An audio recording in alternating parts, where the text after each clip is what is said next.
Hello and welcome to the Defense Café, the liberal security and defense policy podcast from the Friedrich Naumann Foundation in Brussels. My name is Jeroen Dobber from the Friedrich Naumann Foundation. And my name is Teresa Reiter. I am a liberal defense enthusiast from Vienna, Austria. And today we will be speaking with Ben Jones, who is a teaching fellow in European foreign policy at King's College London, where he also recently completed his PhD on military capability cooperation in Europe. And before that, he worked as a foreign affairs and defense advisor at the UK Liberal Democrats, and he also worked in the European Parliament. So with Ben, we will be speaking about... With Ben, we will be speaking about the status quo of the negotiations between the UK and the European Union concerning future security cooperation.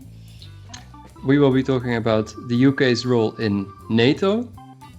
And we just basically asked him, what the hell is going on right now? Where are we at with the status quo?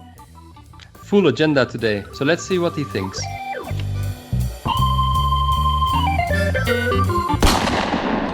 So, let's get started. Hi, Ben. Thank you for joining us. My pleasure. Hi, Ben. Hi. How are you doing, Ben? I'm doing okay, yeah. I'm surviving London lockdown 2. But the kids are at school, so life is a lot easier, put it that way. I can imagine, yeah. Ben, we asked you today on the podcast to talk a bit more with us about the topic of the security and defense implications of Brexit. And before we start, we just wanted to ask you, why did you become interested in the topic of security and defense, and especially European security and defense in the first place? Yeah, okay. Well, I'll try and keep this fairly brief and not make it a whole life story. But my particular interest in European defence cooperation actually arose when I was the Foreign Affairs and Defence Advisor to the British Liberal Democrats at Westminster. And I was looking for areas to develop Liberal Democrat policy. And at that time, we had an advisor, sadly no longer with us now, but he was a senior former official in the RAF, former officer, called Tim Garden, and he really gave me a kind of passion and interest for European defence cooperation, because it seemed to me that was an area of European integration that hadn't gone so far but could potentially go further. In my naive days, I thought maybe it could go a lot deeper. So I became interested in it from there, really. But prior to that, I also already had a strong interest in the European Union, because I'd been a stagiaire at the European Commission. I'd worked as an MEP assistant in the European Parliament. So I already had a very keen interest and some experience of the EU. But it was in London that I developed this fascination with European defence cooperation and European security. And then I kind of, after the Liberal Democrats, I took that a stage further by securing a role as a visiting fellow at the EU Institute for Security Studies in Paris. And I was quite fortunate, really, because I'd applied to go there with this notion of studying Franco-British bilateral defence cooperation. And then at the very moment I was there, it all kind of happened with the Lancaster House treaties of 2010. And interestingly enough, this is the 10th anniversary of those treaties right now.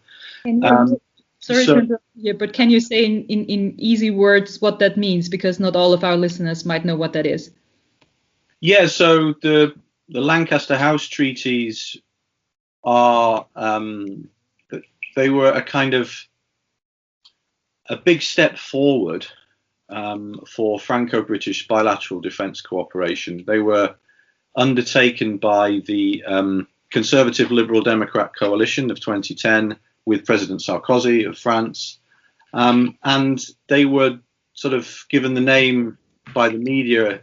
The talks were dubbed the Entente Frugale, meaning that both countries were having really serious difficulties in maintaining the spectrum of military capabilities they were used to. There was skepticism in both capitals about the value or the progress of CSDP, the EU's Common Security and Defence Policy. At that time, there was a sense that France and the UK are the two biggest military players in Europe, the ones who tended to project force more readily than perhaps some other European countries. And so there was a sense in which, given this difficult economic background of the economic crisis, financial crisis a couple of years before, that maybe this would be a moment to make some big progress. I think, not to go into that too much depth right now, but I think 10 years on, it has achieved quite a lot. France and the UK are their militaries, their services, I think, are working much more closely, particularly on interoperability, than they've ever worked before. But the more difficult side, although it has had some achievements, is the industrial cooperation piece. Mm. So that's a potted history of my work on Franco-British cooperation. Okay, that related already a lot to many things that we want to talk to you about today. So not everyone is keeping up with the details of the Brexit disaster right now with everything else going on. Could you walk us through what is the status quo regarding Brexit and security cooperation between the European Union and the United Kingdom? Where are we at? Is the UK still part of the common foreign and security policy? Is it over already? What are important points where there is an agreement between the EU and the UK already, and what is still missing? What is happening, Ben? Sure. Well, just to give you the kind of big overview, is that we've got very little time left now to cut a deal, essentially. Now, what is already in place is the so-called withdrawal agreement. So all the kind of stuff about, how much money does the UK owe the EU because of, previous commitments? How is it going to work with EU and UK nationals being based in, one or the other?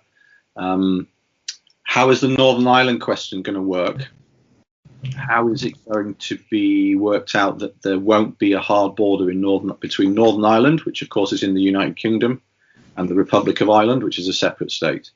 So how is that going to work?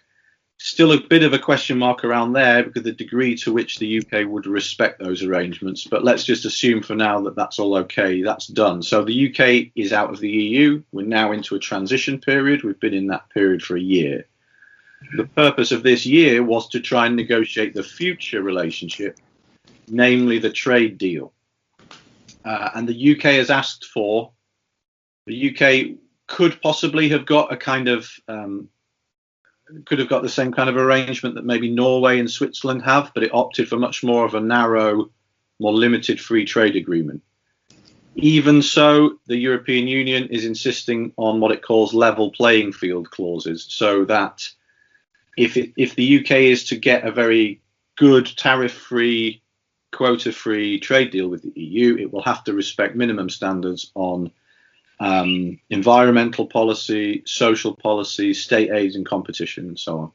And that, I think, there's also big arguments over fisheries, but I think those could be resolved. I think the big problem at the moment is the level of insistence of the EU that the UK needs to maintain a certain regulatory framework, because that is seen by Brexiteers as undermining the whole purpose of Brexit, which was apparently to retrieve a certain view of sovereignty. So that's the big picture. Now, where does security and defence play into this? Well, again, there had been some quite positive discussions on this between the previous British government under Theresa May and Michel Barnier representing the EU. They had put together within this so-called political declaration some fairly, warm words about how deep that cooperation would be. So there would be although the UK would leave the CFSP and the CSDP, there would be formal channels with which they could go. The High Representative of the EU would be able to invite the UK to attend meetings. There would be arrangements for the UK to participate on a case-by-case basis in CSDP missions. The same would apply to the European Defence Fund, which is more focused on defence industry capabilities and so on. So there were quite warm words, and the British government had produced a paper on this future relationship that was very positive back in 2017. In fact, people like myself were joking that it was one of the most pro-European documents the British had ever produced on defence and security. After the European Union. But something has changed there under the more sort of even more fervently Brexiteer government of Boris Johnson, and that's that these negotiations have disappeared on defence and security. There's very little going on. There's some work going on some of the softer side of security around European arrest warrant and data sharing of police and so on, but there's almost nothing happening on foreign policy cooperation and defence cooperation. It's gone very quiet. So one of the questions that sort of academics and analysts like myself are asking is, why has that happened? And I think there's potentially a few reasons. One is just the limited bandwidth of the UK government right now. They are, I think, struggling to cope with the complexity of the negotiations, and this defence and security relationship is not at the top of the pile. You know, they're also trying to re-establish all these trade deals around the world that fell because of Brexit. So they've got their work cut out there. I think another part that plays into it is that the Johnson government has been keen on trying to project this notion of what they call global Britain as an alternative to some of these EU mechanisms. And so they're perhaps sort of withholding a conversation about the link into the EU, which I think personally is a big missed opportunity, because right now there is a major defence and security review going on in the UK, and it seems absurd to me that you would not be thinking, even if you believed in Brexit, that you would not at least be thinking about the mechanisms by which the UK can plug into the EU. So anyway, that's not happening either. And I think another part of this is that because it's much more intergovernmental, there's probably a sense that this could get tidied up later, that there's a way through if both sides are content. And then my final angle on this is, I think that the UK government has held it off, has not put it on the table because they think it's something that the EU actually wants from the UK, because the EU recognises that when it comes to military power and defence industry, the UK has a lot to offer. So I think maybe there's a bit of a negotiation tactic there, which is to kind of close things down a bit and pull back in that sphere of cooperation. So I think, you know, obviously we can't read the minds of people in number 10, but I think those are some of the issues that might help explain why this bit of the negotiation seems to have stalled right now. Thanks, Ben. I think that was a very comprehensive overview of all the issues that are on the table right now. And I have a quick follow-up question on the third point that you made there, about the EU having a very strong interest in keeping the UK involved in its security and defence cooperation. Is that also something that you think would be used by the UK side as leverage in the negotiations? Yeah, I mean, I think they have. That's what I've been wondering is whether they've taken it off the table because it's. I mean, I don't think it's sufficient leverage. I don't think it's strong enough. But I do think it's something that they may be thinking, well, we're in tough negotiations right now. Why should we keep something on the table if it's something that the EU wants? You know, I think that may be the way that they're thinking about it. You know, there was right at the outset of this process back in 2016-17, there was some talk that the UK, being such an important security player in Europe, could almost withhold its commitment to European security. But I just think that's ridiculous. You know, the UK is not going to give up on NATO. Much of the UK's channel of influence in Washington, and that's maybe something we could touch on later with Biden's election, much of its influence comes through the defence and security field. So I don't think it's I don't think it's game-changing leverage, but maybe when you're in a negotiation, you use whatever you can. And I must, stress I haven't heard that kind of view confirmed by anybody, but it's just a kind of, a sense that I have that maybe that's the way that they're playing it. Yeah. It would fit the kind of zero-sum approach that the UK government has had to the negotiations so far, I think. Yeah. It's also interesting that you're saying that, because I feel like on the other side of the negotiation table, so here from within the European Union, I would have had a feeling that there is a lot of fear that the UK would use that as a leverage, because we see that as such an important and huge point. And the question of what is going to happen to European security when the UK is out of the EU is one that has been posed many times, even in Austria, that is not typically very security interested in public debate. So it is interesting from the other side that maybe it's not even such a large piece of leverage.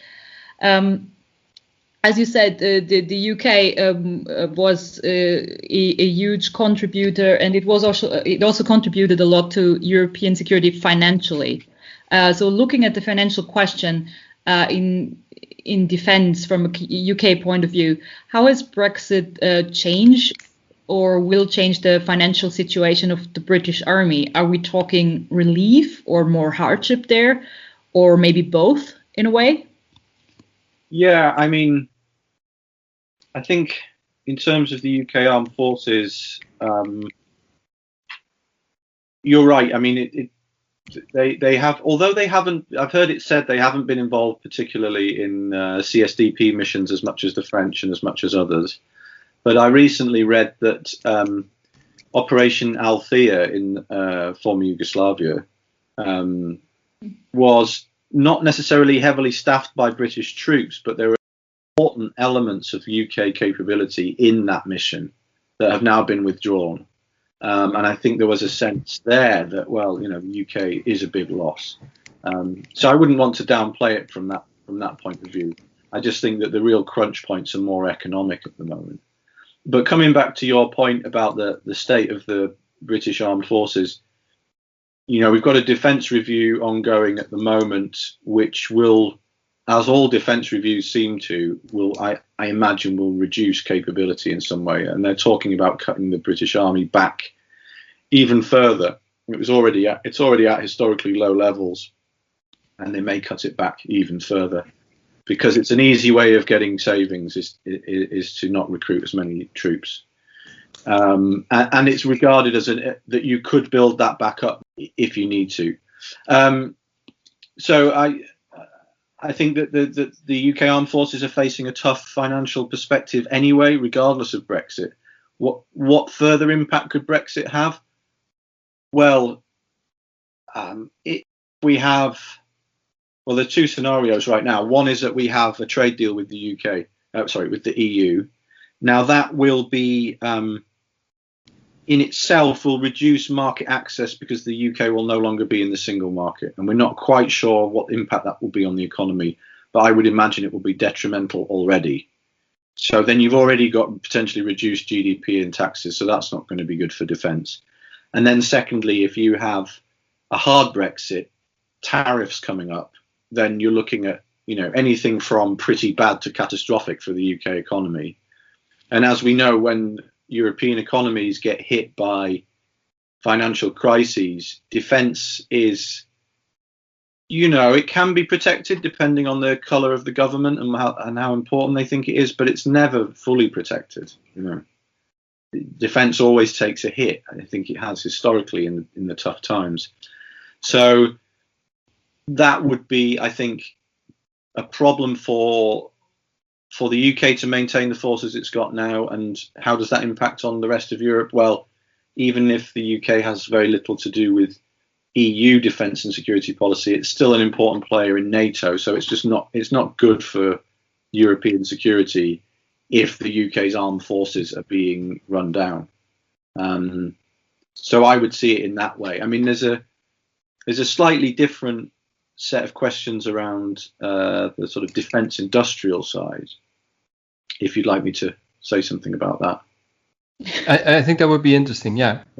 I mean, so I think operationally, we're thinking about there's definitely reduced UK influence, obviously. Now we'll wait and see what the outcome is of negotiations. Let's say the trade deal is done, then there will be a lot of relief in Brussels and in many corners of London, and then they will go on, I imagine, to talk about defence and security, and presumably there would be a way of linking the UK back into CSDP operations somehow.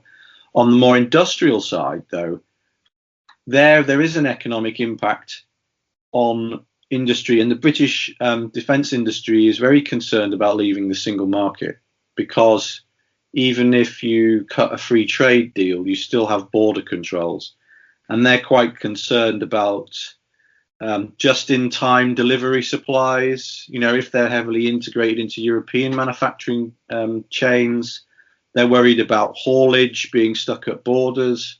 They're worried about right now, of course, we have free movement. So somebody from Airbus France can just get on a well, right now they can't get on a plane, but you know, normal circumstances, they could jump on a plane and go to the Airbus factory in the UK. Under a hard Brexit, if the two sides are being really difficult about things, it may not even be that easy to go as a member of Airbus from one country to another. And even if there's a trade deal done, and if there is an agreement reached on business people crossing the UK-EU border, even then, there's no right to work. So the UK is now going to set fairly stringent rules about how much money you have to earn to work in the UK, all these things to get a work permit.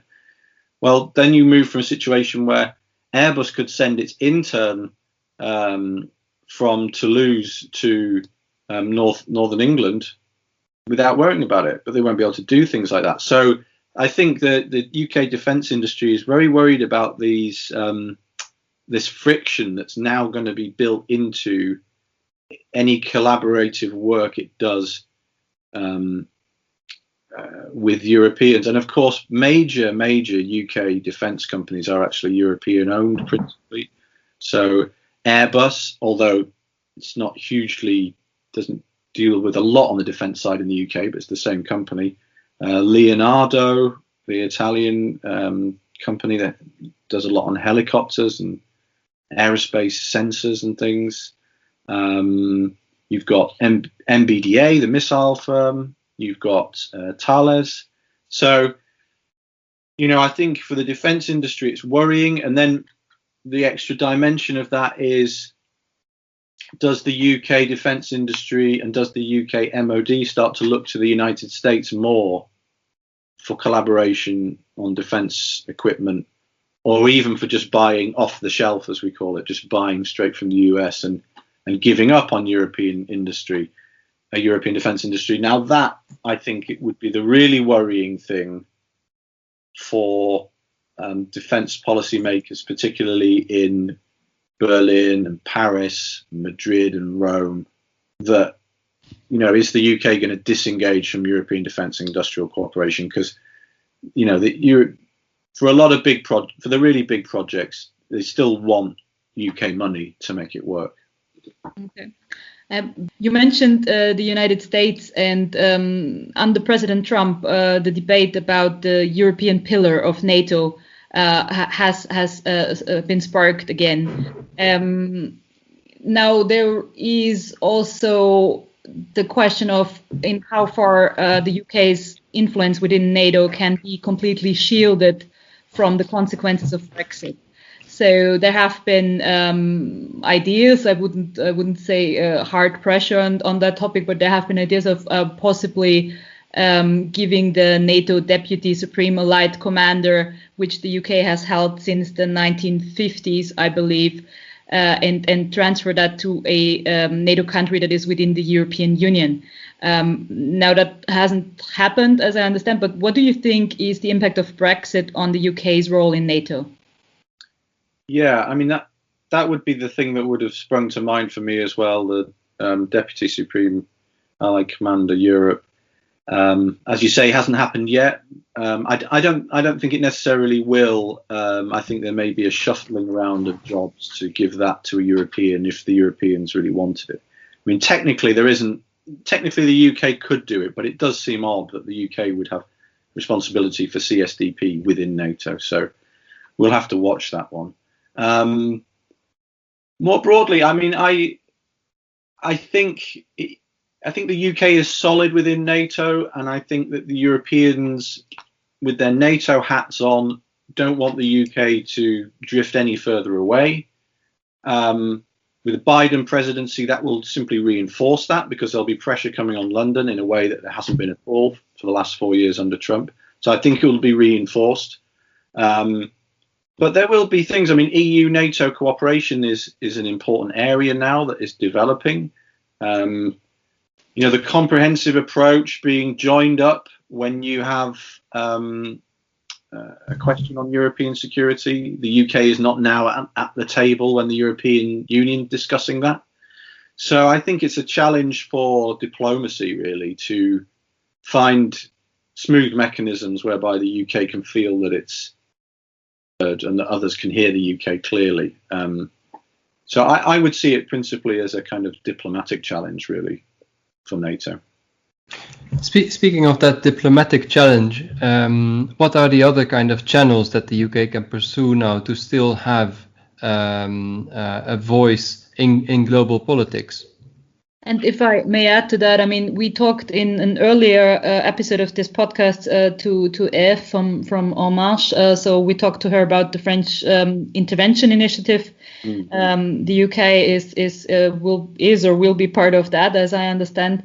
The UK has not been part of PESCO, but there is now the possibility for third countries to enter PESCO and participate in PESCO. Is that something that is being debated among security experts in the UK? On the PESCO front, I think it's wrapped up with what I said earlier on about this all being off the table right now. But I would think if there's a kind of happy outcome, if you like, from the summit in the next couple of weeks, and that there's a trade deal done, then I think I would expect to be interested in getting into PESCO projects where possible, in making use of the European Defence Fund as well, where possible. And I think that the EU will be interested in the UK on that front. And I think, for example, if it's in French interest and German interest to have the UK included on a PESCO programme, I don't see why they'd say no, because the UK will be bringing money, and that's what it's all about at that level. On the more general question about the UK's voice in global politics, I'm a real sceptic about this global Britain thing. I don't really see what the UK could do now that it couldn't do while it was in the EU and in the world. I mean, there are little areas where the UK is no longer bound by an EU diplomatic statement. So I think the UK maybe was quicker to condemn China over Hong Kong. The UK was quicker to condemn Belarus.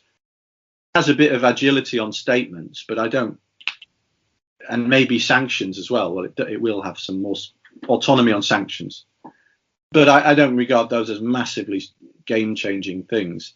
I think it will still be about Washington and about Brussels, and then about, other relationships around the world, but things that could have been perfectly well carried out as members of the EU, in generally speaking. I think the bilateral question in Europe is important here, because I think France and the UK will continue, unless there's a huge falling out with a hard Brexit. I think France and the UK will continue to work pretty closely. If not industrially, and I think they'll try to, but certainly operationally and in terms of interoperability.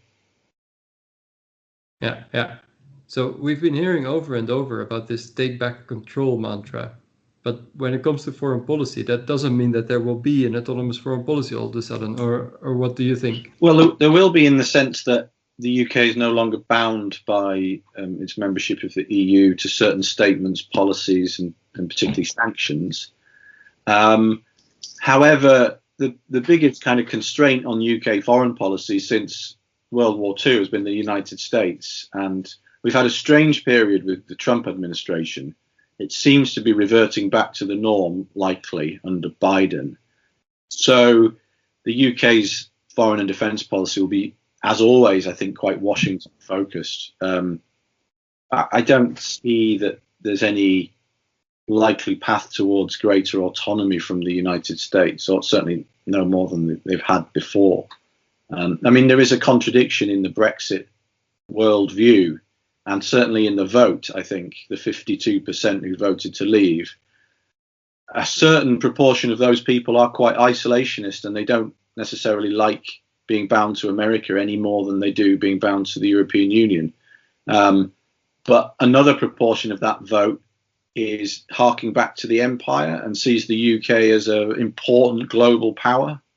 So you have the quite contradictory, I think, elements within the Brexit support base between sort of isolationism and a kind of, harking back to the UK's empire, really. And then this 48% who voted to remain, who thought that, generally speaking, it was better for the UK to policy through the EU in tandem with a close relationship with the United States. Yeah, well, in episodes like this, I'm particularly happy that we have our final cheering up questions, and I think we have to wrap up now. Jeroen, do you want to ask the cheerful question? You look a little bit sad. Yeah, of course. We have to end on a positive note. And Ben, you have been working on this topic for a long time, so I'm sure you will be able to come up with something. High expectations now. Our question that we always end with is: if European Defence Cooperation is an animal, what animal is it, and what animal should it be? Oh, that's a tough question. I think for me it would have to be what is it now? Now maybe it's like a baby tiger, and it needs to become a fully grown tiger. There's not the biggest beast in the world, but one that's pretty fast and agile and can kind of stick up for itself in the jungle. That would be my. So yeah, I think it should aspire to be a tiger. It's really interesting that the issue that we have most agreement on in all these episodes is that it is either a baby tiger or a baby lion. We had this. I think it's the third time somebody said that, and you have said that you hadn't heard any of our previous episodes. So it's even more interesting. So okay, we're getting somewhere with this question at least. Thank you so much for being here today, Ben. I think it was really interesting and gave quite a good overview of what is happening now and what might happen in the future. Thank you for taking the time. And, well, I hope to see you soon after Corona hopefully is defeated. Yeah, it would be nice to see people in person again at some point. Yeah. Thanks very much for having me. It's been a pleasure. Okay. Thank you, Ben. Thank you.